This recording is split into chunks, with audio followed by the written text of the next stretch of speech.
Il y a une citation d'Abraham Maslow qui dit que s'il veut être en paix avec lui-même, un musicien doit faire de la musique, un enseignant doit enseigner, un peintre peindre, un poète écrire. J'adore beaucoup cette citation, elle résonne beaucoup en moi parce que 90% de la population, 90% des gens existent mais ne vivent pas leur propre vie. C'est comme si elles sont dans la salle d'attente de leur propre destin. Dans cette vidéo, je vais juste te présenter les 3 avantages qui vont te permettre d'écouter votre moi intérieur, les 3 avantages qui vont te permettre de vivre selon tes propres passions, de vivre selon cette petite voix qui te parle et de connecter avec votre propre nature. Et si tu es intéressé par les vidéos de développement personnel, de la motivation et tout ce qui concerne le digital en général, je t'invite à t'abonner, active la cloche de notification pour plus d'informations. Alors le premier avantage pour se connecter avec votre propre nature, c'est quoi? C'est que premièrement, vous allez avoir le contrôle de votre vie. Si une fois vous prenez conscience de qui vous êtes vraiment et vous êtes prêt à identifier cette petite voix qui te parle, à identifier peut-être tes ambitions, identifier qui tu es vraiment, ça va te permettre d'avoir un contrôle sur ta vie. Tu vas te sentir heureux vis-à-vis de toi-même parce que tu ne seras pas vraiment perturbé par les pressions sociales, tu ne seras pas vraiment perturbé par ton environnement parce que la plupart des cas, quand nous avons juste une idée, si nous voulons faire quelque chose, parfois, nous ne trouvons pas la motivation de le faire parce qu'on se dit « Ah, c'est difficile, je ne peux pas faire ça, c'est compliqué. » Mais plus tu as vraiment confiance en toi et que tu passes juste à l'action, ça va te permettre vraiment de ne plus avoir beaucoup de regrets dans les jours à venir. Et puis deuxième avantage d'écouter votre propre nature, c'est que deuxièmement, ça va augmenter votre confiance en vous. Parce que plus si vous vous écoutez, c'est-à-dire plus si vous vous respectez. Et plus si vous vous respectez, plus vous allez augmenter votre niveau d'estime de soi. Et plus vous augmentez votre niveau d'estime de soi, et plus ça va te permettre d'avoir vraiment le courage de passer à l'action, d'avoir le courage vraiment de faire cette chose-là qui te tient vraiment à cœur et développer ta confiance en toi-même. Mais si tu n'as pas vraiment, si tu ne passes pas à l'action, tu ne t'écoutes pas toi-même, tu auras du mal à être vraiment plus confiant de toi-même et ça sera vraiment difficile pour toi d'avancer et de faire progresser les choses. Mais plus tu t'écoutes toi-même, tu es prêt à écouter tes petites décisions, tu es prêt à écouter vraiment tes choix, tu es prêt à écouter vraiment les petites actions là que tu fais et plus ça va te permettre vraiment d'être confiant de toi-même et tu vas te dire oui, je suis confiant de moi parce que j'ai réalisé ça, je fais ça, parce que c'est la confiance en soi que tu fais qui va te pousser à passer à l'action et produire des résultats. Mais si tu ne passes pas à l'action, tu ne t'écoutes pas toi-même, tu ne prends pas cette décision, tu ne prends pas ces petites actions-là, ça va te freiner et tu vas te sentir comme si tu es malheureux vis-à-vis de toi à l'intérieur.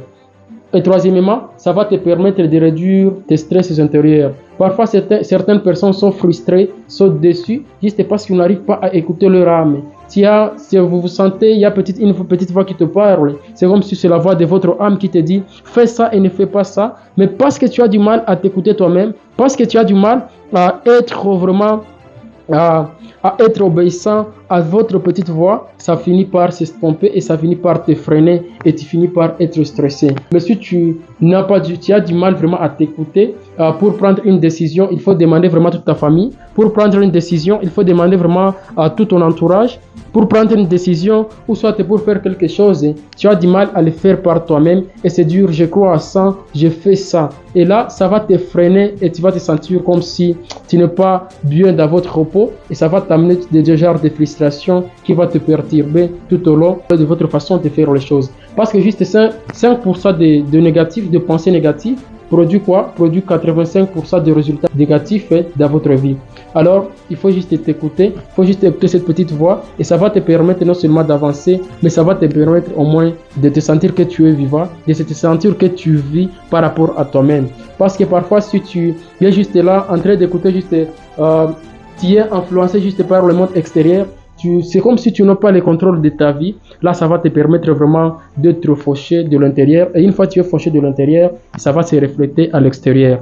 Alors, premièrement, prenez le contrôle de votre vie, en guidant vraiment vos actions, en guidant tes choix. Et ça va te permettre encore d'avancer plus et ne pas avoir de regrets dans les jours à venir. Et puis deuxièmement, ça va augmenter votre confiance en vous. Parfois, votre confiance ne s'augmente pas, vous ne vous sentez pas à mesure de faire quelque chose parce que vous ne passez pas à l'action pour faire quelque chose. Mais plus vous passez à l'action, plus vous allez ressentir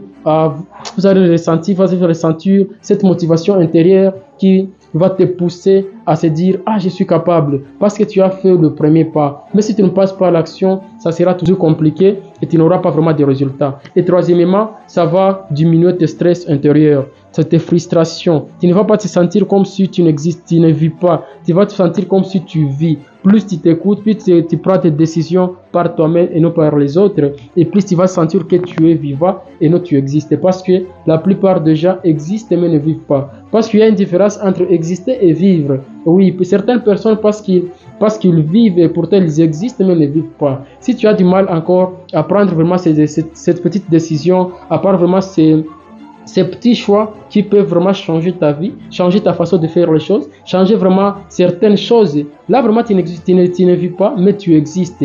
Maintenant, il faut faire en sorte de vivre et pas d'exister. Parce que si tu ne le fais pas pour toi-même, personne ne le fera pour toi. Alors, toujours, prenez conscience de tes choix et fais en sorte de contrôler ta vie. Fais en sorte de passer toujours à l'action et fais en sorte de faire quoi? D'écouter votre moi intérieur, votre propre nature. Ça te dit de faire ça, fais ça. Et plus tu vas te sentir comme si tu es vivant et tu vas changer ta vie. Et surtout, n'oubliez pas, quand tu t'achètes trop de ces sentiments, on l'empêche de devenir lui-même.